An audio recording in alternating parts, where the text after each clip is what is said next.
welcome back to Prohire TRUCKTV, and today we're joined by something a little different as well.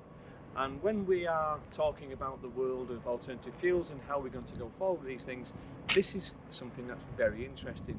It's a PHEV, so a plug-in hybrid, in conjunction with Iveco on the daily, and a firm that's based in Ellesmere Port called Astra Vehicle Technologies. Now, in fairness, I don't know a great deal about Astra Vehicle Technologies, but what I'm going to do is over the next couple of weeks I'm going to find out a great deal more. And if you stay tuned to our channel, and hopefully you will, and of course if you're kind enough to subscribe and like us, that would be great as well.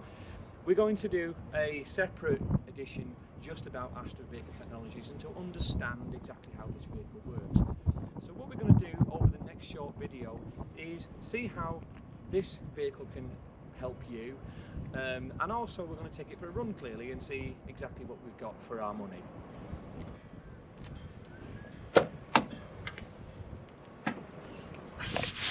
So here we are inside the cockpit of the Iveco, and in fairness, in typical, it's a very standard van type vehicle and very reminiscent of the normal Iveco panel vans of old. Much better appointed, lovely steering wheels. It just is it's a nice van. No centre rest, which I like, but anyway, we are where we are. Now this is a plug-in hybrid. I mean, really it is an interesting piece of equipment. So what I'm going to do is let's see if we can get this thing started. So apparently we turn to position 1, and that gives us an electric element. So what we've got to do is push down the brake, and now we're in full electric mode. In this vehicle, when fully charged, we've got a range of about 30 to 40 miles, and when I'm speaking to the guys, what they said to me was that depends on clearly how heavy the footed person is that's driving it. So we all know how hard my foot is, so let's see if we can get a bit more than 30 miles out of this. So let's give this a quick run and see where we end up. So let's indicate to go further forward, put this away, and off we go. And brake still on, I must keep forgetting to do that. However, here we go again, and as I always say, you know, very quiet, and I have to say, very quick for a big panel van. This is a very quick van in electric. You know, quickly up to 30 miles an hour and no issues whatsoever. Very quiet, very quiet, well appointed. Lots of equipment in this vehicle that allows you to measure the electric that's going on. Pretty good dashboard, and you know, one of my favourite sayings with all of these things, I never get tired of feeling the smoothness of being green. And I think, you know, when you consider how many conversations we have at Prohire Group on alternative fuels with our customers and new customers alike, and thankfully from doing these videos, it's brought a lot more people into that conversation. How they always feel that they are unable to take the green journey until you start showcasing just exactly the kind of things that are out there in the market today. Now, you know, it's my firm belief that every company and every individual has got an ability to do something to try and drive the green wheel forward. Now here we go with this vehicle. Now of course this is ideal when you start looking at this. It is a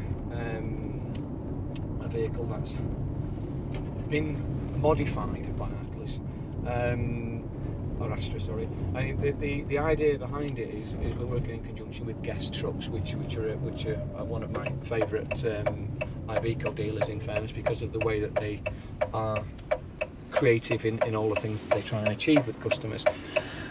So the warranty and so forth and so on would remain with the electric provider, and of course you've got then split warranty between Iveco and the manufacturer. But I guess to a certain degree, in a lot of these things right now, it's a learning curve and we're early adopters. Strangely enough, when you can hear the indicators well above the engine, and we'll showcase what the engine's like on the way back, it's very, very weird. So I have to say, what I did is we had a slight cut there coming out of that junction for a couple of reasons. One, which surprised me initially when we did the other electric vehicles just recently, we had direct power. Of course, with this you tend to have a bit of what you used to term as turbo lag, so to find exactly where you are on the pedal is quite interesting. You've got to go a fair bay down to pick up on the power, and then you kind of jerk slightly. So the way that the power is presented to the pedal and presented to the wheels is very different to a full electric vehicle, and I guess that's the hybrid thing going on, where it's having a little think before you get going. And of course that's easy to get used to, and it's just my driving style as opposed to any blame on the van. So we're going to take this for a run now and just see how far we can get with electric, and then we'll see the connectivity between that and diesel.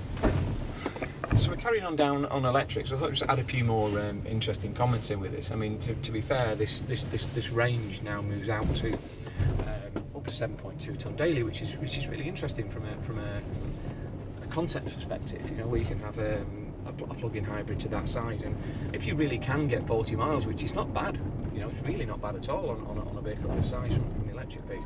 I'd say if you hear the motors whirring, it sounds a bit milk floaty, but I have to say, I do like this van. It is a very, very clever idea. And when you consider that the range anxiety thing goes away completely, that's also great, because if you do run out of electric, you can then just go into diesel. And of course, when you get down to a certain percentage, you just push a button on the dashboard and you can start to regenerate the batteries. So 100 miles gets you about 30% back in your batteries, but I don't really see any need for that. If you're using this vehicle properly and really taking the design that it was made to do, then you're taking it back to base, and you can probably get away with the round town piece from a day-to-day operation in quite a lot of cases, saving half of your annual or daily CO2 benefit of burn by using the electric that you've got with it. Of course, as most hybrids, you recharge as you go along. Now, of course, another interesting thing for me is how long it takes to charge. Now, I'm really one of my overall conversation pieces with all these electric vehicles, well, how quick can I get the power back in? And with this, it's 4 or 5 hours, which is for me, it's a long time considering the very small 20 kilowatt batteries. But when you remember, we went back to some other vehicles that you see on the marketplace right now, and you have 35, 40 kilowatt batteries, you know, 6 and 7 hours tends to be the norm. So again, we're back at that kind of piece. However, really, in all aspects, this van has got some great attributes, and I think it's well appointed, it's well designed. They've even put an Eberspacher kind of night heater into the vehicle to allow you to heat the vehicle in the winter without taking the power for them batteries. And we're driving along here very comfortably in traffic. You know, I've been in the vehicle now for about an hour, and we just simply haven't used any fuel whatsoever, you know, and I think when you consider that a lot of vehicles today, when you go into bigger cities, spend a great deal of time stuck in traffic. You know, when I say I've been in the vehicle for an hour, I've not gone very far, you know, probably about 15 or 16 miles. It's just the fact that the traffic is horrendous, and in a lot of our inner cities in this day and age, it really is. But if you look at this vehicle from, you know, we're obviously from Stoke-on-Trent's head office, and the county council, you know, a lot of the vehicles actually don't do much more than 40 miles a day anyway. So there is an ability here to be zero emission from a vehicle of this type, and I think that's a great plus. So we're pivoting along here in electric, which I have to say has been, you know, excellent. You know, there's been no issues whatsoever. Driving along nicely, and I think what might be useful is to actually go into diesel, and just to see how easy that is from electric to diesel. So if we were going to move along, which I'm going to on the A500 now, in electric mode you've got a maximum speed of 40 miles an hour, and clearly we may want to go a little faster on this route.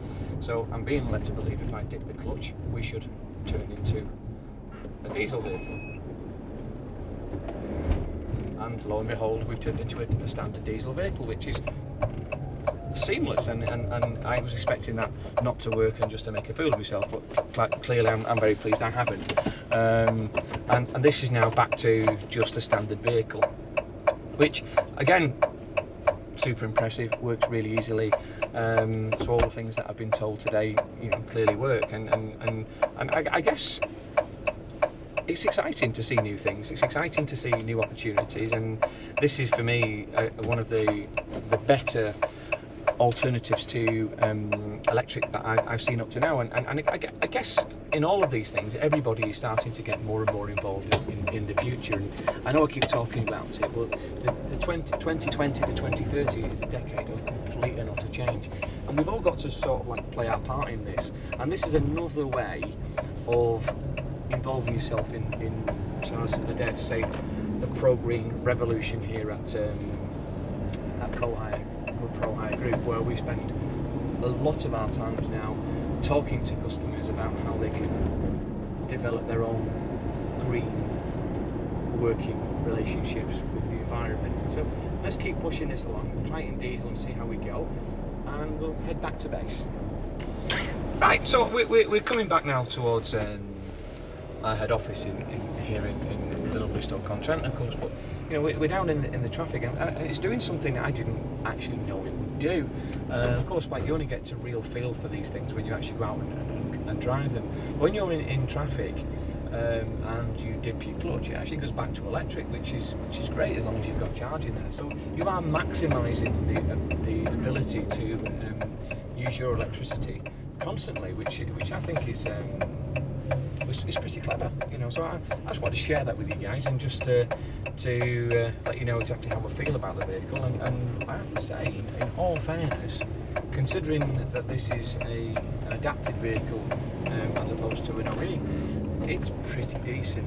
When you look at these things and the availability and the worry for people, do remember that every vehicle we showcase can be offered, or will be offered, on a full contract hire basis, so you'll be able to make sure that your worry is taken away from a maintenance perspective, and warranty and residual value. This is our main core offer here at the Prohire Group, so please make sure that if you do have any interest in anything that we do show, please contact us, and we'll help you out with that, of course. So we've come to this time again where we've come to the end of this edition, and hope you've enjoyed the brief interlude with our Iveco panel van. And just wanted to thank everybody for the kind comments as always. Please subscribe, like if you can, and don't forget, every Friday 3 o'clock it's a new video. So what have you got to lose? Safe journeys, guys.